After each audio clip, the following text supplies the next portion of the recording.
They say history is written in stone, carved into monuments and ruins, in the chronicles of monks and the sagas of kings.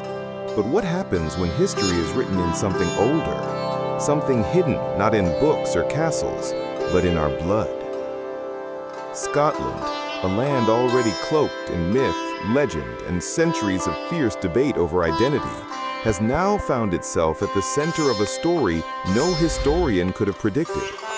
A discovery that wasn't pulled from the soil of an ancient battlefield or uncovered in the wreck of a Viking longship, but instead extracted from the cells of the people themselves. What scientists uncovered was not just a matter of ancestry, not just a map of where someone's great-grandparents might have come from. It was something far stranger, far deeper, and far more unsettling. Whispers of this revelation spread quietly at first, hints of forgotten kingdoms, echoes of lost peoples, and genetic signatures that shouldn't exist in Scotland at all. Researchers were careful with their words, cautious not to overstate what they were seeing.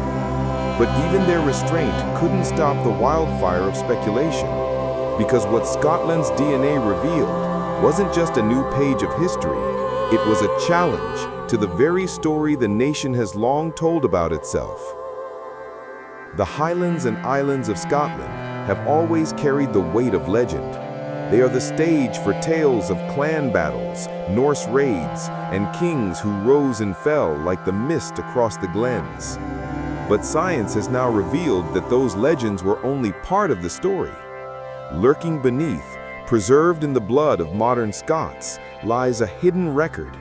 A record so precise, so enduring, that it can trace forgotten borders and resurrect kingdoms thought long erased. And yet, that was only the beginning, because beyond the revival of ancient maps, there was something else waiting in the code of Scottish DNA. Something that scientists hadn't expected, something that even now, many struggle to explain. A thread of ancestry that seems to come from nowhere. A ghostly lineage that does not fit with any known population in the British Isles. For those who worked on the study, this was more than just surprising, it was terrifying. Because if DNA could preserve the outlines of vanished kingdoms, it could also preserve something much older, much stranger, something that rewrites not just Scotland's history, but perhaps the history of Europe itself. The story begins not in the pages of legend, but in a laboratory at the University of Edinburgh. The project seemed simple enough at first. Led by geneticist Jim Wilson, the goal was to examine how centuries of migration and settlement had shaped the DNA of the Scottish people. It was an academic endeavor, one meant to confirm what many already assumed, that Scotland, like much of Europe, was a mosaic built from Celtic tribes, Viking invaders, Norman settlers, and English neighbors. To capture this hidden genetic story, researchers called for volunteers. But these weren't just any volunteers. Each participant had to meet a strict requirement. All 4 grandparents must have been born within the same small region of Scotland. This was not by chance. The scientists wanted to cut through the noise of modern movement and migration, to strip away the influence of recent arrivals and uncover the deeper, older layers that had endured for centuries. Thousands of samples were collected, each one a thread in what would become a vast tapestry. These strands of DNA, when woven together, began to form a picture. At first, the image was familiar. Pockets of Norse ancestry in the north, traces of Gaelic blood in the west, and threads of English and Norman influence in the south. It was expected, predictable, exactly what the textbooks would have suggested. But then, something strange happened. As the data piled up, patterns began to emerge with startling clarity. They weren't blurry or vague, but sharp and precise, like hidden borders suddenly glowing on a map. DNA clusters appeared that didn't just hint at differences, but shouted them. So distinct were these divisions that scientists could tell, with unsettling accuracy, where a person's ancestors had lived, sometimes down to a single valley. The effect was uncanny. It was as if the land itself had been a careful archivist preserving invisible boundaries for centuries. Regions that had long since been politically united still carried the imprints of kingdoms thought to be long dead. In the southwest, genetic markers lined up perfectly with the territory of the ancient kingdom of Strathclyde, a realm that bridged Celtic and Brittonic peoples more than 1,000 years ago. In the northeast, the DNA of modern Scots echoed the fingerprints of the Picts, the mysterious people who carved strange symbols into stone and then seemed to vanish from written history. Even the faint shadows of the forgotten kingdom of Gododin in the southeast, remembered mostly through fragments of poetry, were resurrected in the genetic record. The team was stunned. This wasn't supposed to happen. Written history insisted these kingdoms had fallen, their people absorbed, their borders erased. But DNA told a different story. Those borders had not just survived, they were still alive in the bodies of the modern population. The realization was unsettling. For centuries, Scotland's story had been told through myth, song, and scattered chronicles. But here was a record that no bard could alter, no conqueror could erase. A silent, incorruptible history written in code. And yet, as profound as this was, it was still only the surface. Because when researchers dug deeper, they uncovered something that left even the most seasoned scientists speechless.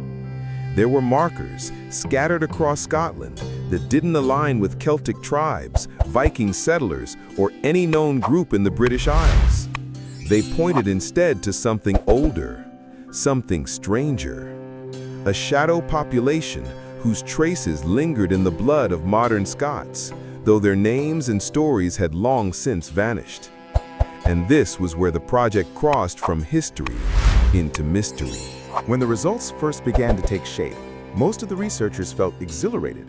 Here was proof that science could resurrect the past with more accuracy than any history book. But then the excitement gave way to unease. Because hidden in the genetic tapestry of Scotland were threads that didn't belong. Some samples carried markers that couldn't be traced to Celtic ancestry, nor to the Norse invaders, nor even to the Norman and Anglo-Saxon lines that had crossed into Scotland over centuries.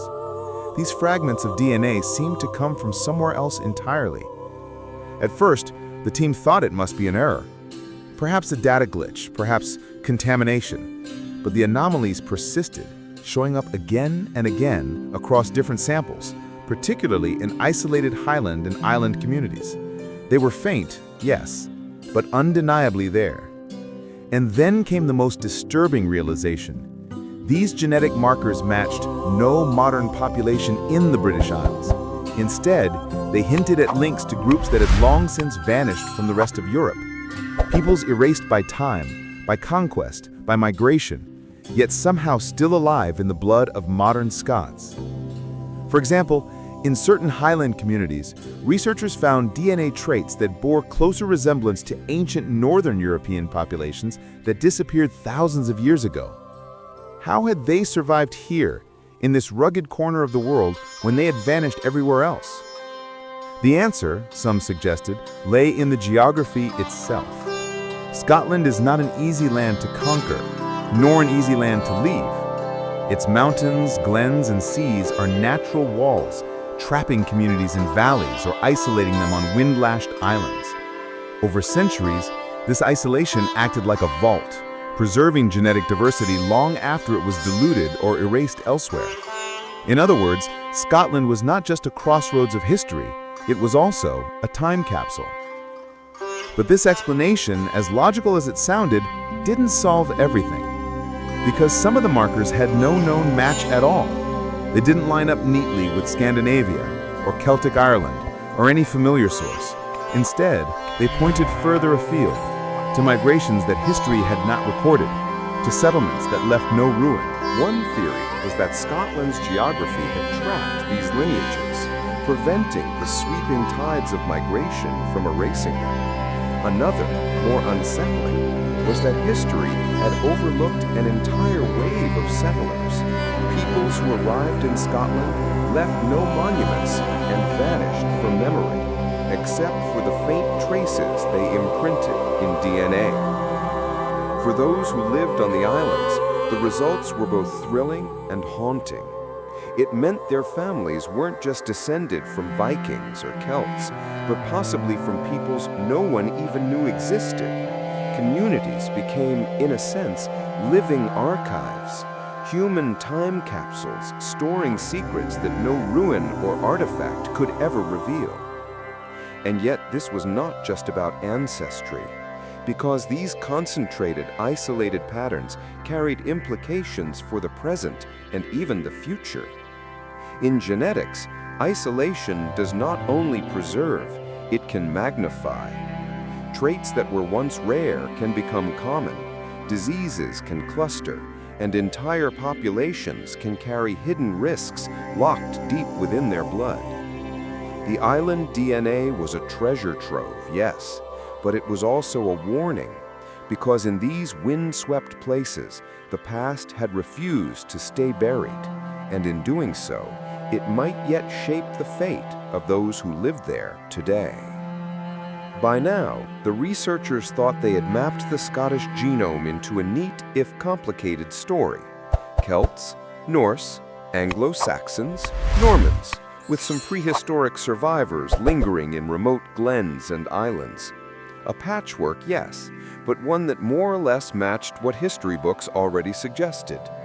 And then, the impossible appeared. In several samples, particularly in the far north and on certain islands, scientists found genetic markers that did not fit anywhere in the expected puzzle. These were not Celtic, not Norse, not Anglo-Saxon, not even from the first Neolithic farmers or Mesolithic hunter-gatherers who roamed Britain after the Ice Age. These markers were something else. At first, the team thought contamination had crept into their data, but repeated tests confirmed it. A small but undeniable percentage of Scottish DNA carried signals that pointed to ancient populations with no surviving parallel in the rest of Europe. Some of the closest matches were shockingly far away. A handful of markers echoed ancient groups from the eastern fringes of Europe, even Central Asia. Others hinted at forgotten migrations from the Atlantic seaboard, linking Scotland faintly to Iberian populations thousands of years gone. But the most haunting were the markers that matched nothing at all. They belonged to people who, as far as archaeology knows, no longer exist. Peoples who left no records, no cities, no names, only their blood hiding in the veins of modern Scots. One scientist compared it to opening a family album and discovering photographs of relatives no one had ever heard of. People erased from memory, but somehow still living in your face, your bones, your blood. It raised chilling questions. Who were these forgotten ancestors? Were they among the first humans to reach Scotland long before Celts ever carved their symbols into stone? Were they wiped out in wars, consumed by famine, or absorbed by later migrations until all trace of their culture vanished? Or had they simply hidden in mountains and islands, their legacy invisible until science finally uncovered it? The answers remain elusive, but one fact is clear. Scotland's genetic story is older, stranger, and more complex than anyone ever imagined. And this discovery did more than rewrite history books. It challenged the very idea of identity. Because if DNA can carry the echoes of peoples who no longer exist, then who we are is not just a story of survival, it is also a story of ghosts. Ghosts of kingdoms erased from maps, ghosts of tribes swallowed by conquest, ghosts of entire nations whose only tombstone lies in the blood of those still alive today. For Scotland, this revelation was both unsettling and electrifying. It meant that the nation's past was not fully written in stone or parchment. It was written in blood, a manuscript older than history, deeper than myth. And scientists have only just begun to turn its pages. What started as a straightforward study of ancestry ended as something far stranger, something that blurred the line between history, identity, and destiny. The scientists had set out to prove how much Norse blood still ran in Scottish veins. They ended up uncovering fragments of forgotten kingdoms, genetic echoes of tribes no one remembers, and bloodlines older than recorded history. It was a reminder that DNA is not just biology, it is memory, a memory that stretches back further than stories, further than written words, even further than myths. Every drop of blood is a time capsule, carrying not just the faces of our parents, but the shadows of thousands of ancestors we will never meet. For Scotland, this revelation meant that its people were not only Celtic, not only Norse, not only British, there were something more, a living archive of human history, carrying voices of civilizations erased everywhere else, preserved only here by geography, by isolation, and by chance. But this discovery was not only about the past, because locked in those ghostly markers are also clues for the future. Traits that survived for thousands of years may hold secrets about resilience, immunity, or hidden vulnerabilities. For medicine, this means Scotland's unique DNA could one day help unlock treatments or reveal risks that modern science has yet to imagine. And on a deeper level, it forces us all to reconsider what identity really means.